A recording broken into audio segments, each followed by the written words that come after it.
Hey, all guys, this is Blake here. Now, you might notice the setting's different.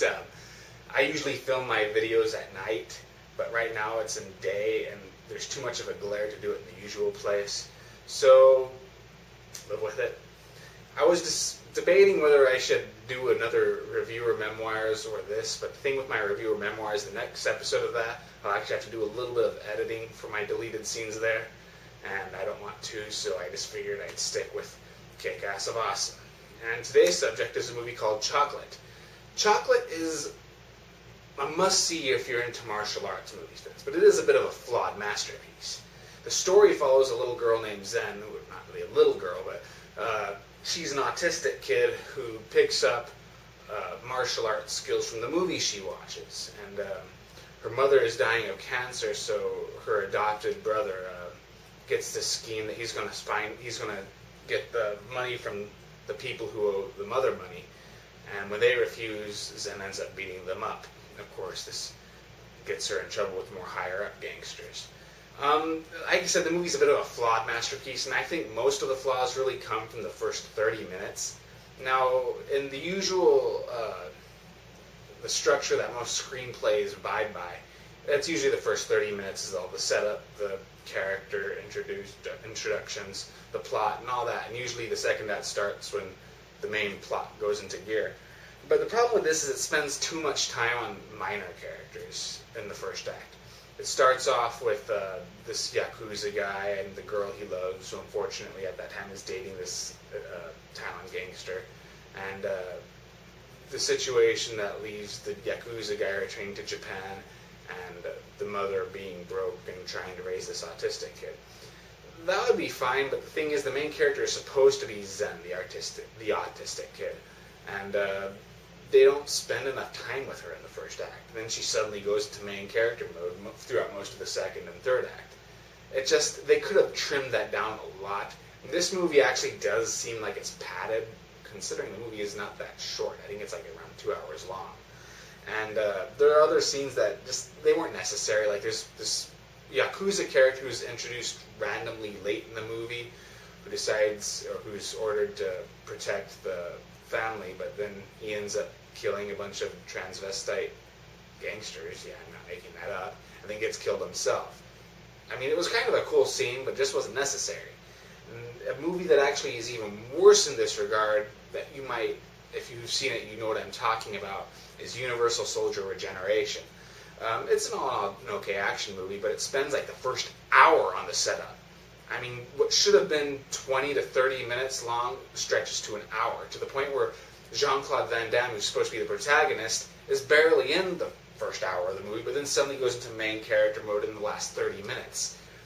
This movie is kind of like that in that regard, except it's not as bad. I mean, it's just the first 30 minutes that needed to be trimmed so we can get to the main character quicker. And there are a few other minor problems, like, the TV tropes would describe it as NARM in a few scenes where the dubbing is a bit overdone and the autistic girl is freaking out, which is, at times it really works, at times it kind of gets annoying. And at one point she fights another handicapped kid, that was just cheesy. It led to a pretty cool fight scene, but it was pretty dumb. But all in all, it's, like I said, definitely a must-see for martial arts fan, because the choreography is some of the best I've seen out there. It's definitely in the vein of Tony Jaa's work. In fact, everybody behind the scenes of the Tony Jaa Ong-bak Protector movies are the people here. The only person who really doesn't return is Tony Jaa, although he does appear in clips from his movies. But it's definitely, and that's not an easy task to compare against. I mean, Tony Jaa, it seems like I give the guy a lot of crap, but he is one of the best on-screen fighters you'll see. And how do you compete with him? Well, the girl who plays Zen, the main character, I can't pronounce her name, and I'm not even going to try, but she just about matches him. I mean, she's not quite as good, but I think she's actually a little bit of a better actress from what I've seen in this movie. But she's pretty awesome at it, and it's even better considering she gets her fighting skills from watching Tony Jaa's movies. But what makes this even more charming is the nods to other big superstar martial artists like Jackie Chan or Bruce Lee. In fact, with Bruce Lee, you can tell off the bat 'cause she starts doing the Bruce Lee mannerisms. What I love is the little nod to the Big Boss and the fact that she's fighting in this ice factory, just like in The Big Boss, which is Bruce Lee's first Hong Kong movie. And she later does a similar thing with Jackie Chan, where she starts adopting his style in a warehouse, which pretty much is just about every Hong Kong Jackie Chan modern day movie takes place in a warehouse, or have some fight scene in a warehouse. I'm still trying to figure out what the meat locker fight scene was referencing. I was thinking maybe Jet Li, but I can't think of any Jet Li movies that have a fight scene in a meat locker. So if you know, please let me know. And the stunts are so hardcore that you're surprised that nobody was killed in the making of this. If you watch the outtakes, you'll see it's so brutal. I mean, Jackie Chan looks like he had an easy time compared to these guys. And like I said, I'm surprised nobody was killed or permanently injured. I think nobody was permanently injured. But, so you have an all in all, a perfect action film for martial artists. Just completely brutal, off the wall.